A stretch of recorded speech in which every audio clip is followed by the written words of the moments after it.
5,38,000 கோடி கடன் வாங்கியிருக்கிறோம். இந்தியாவிலேயே கடன் வாங்குவதில் முதல் மாநிலம் தமிழ்நாடு.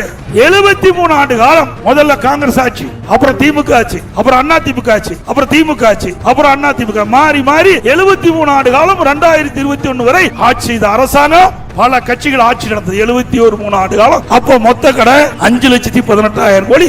73 ஆண்டு காலம் ஆட்சியில தமிழ்நாட்டு கடன் 5 வருஷம் 4 வருஷம் போச்சு.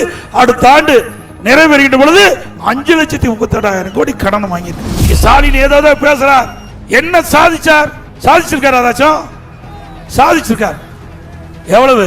4,38,000 கோடி கடன் வாங்கி சாதிச்சிருக்கார். இந்தியாவிலேயே கடன் வாங்குவதில் முதல் மாநிலம் தமிழ்நாடு.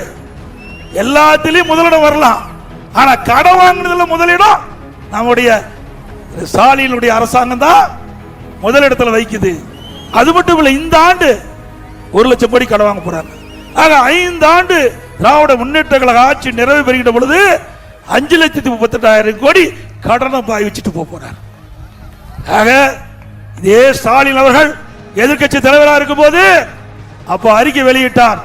அதுல திராவிட முன்னேற்ற கழகம் ஆட்சிக்கு வந்தா நிதி மேலாண்மை சரி செய்யப்படும், ஏற்கனவே வாங்கிய கடன் படிப்படியாக குறைக்கப்படும், நிதி ஆதாரத்தை பெருக்கப்படும் என்று வாக்குறுதி கொடுத்தார். அதே போல நிதி மேலாண்மை குழு அமைச்சாரு, நிபுணர் குழு அமைச்சாங்க. அந்த நிபுணர் குழு வந்த பிறகு கடன் வாங்கி இருக்கிறாங்க. எதுக்காக நிபுணர் குழு அமைச்சாங்க? கடன் வாங்குறதுக்கு நிபுணர் குழு அமைச்சாங்க.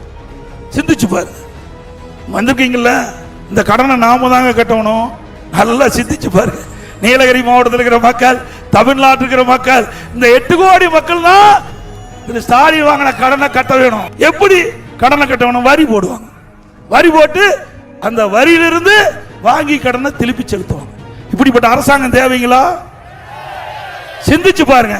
73 ஆண்டு காலம் முதல்ல காங்கிரஸ் ஆட்சி, அப்புறம் திமுக ஆட்சி, அப்புறம் அண்ணா திமுக ஆட்சி, அப்புறம் திமுக ஆட்சி, அப்புறம் அண்ணா திமுக மாறி மாறி 73 ஆண்டு காலம் 2021 வரை ஆட்சி செய்த அரசாங்கம்.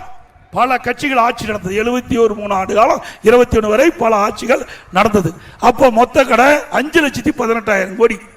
5,18,000 கோடி 73 ஆண்டு காலம் ஆட்சியில தமிழ்நாட்டு கடன்.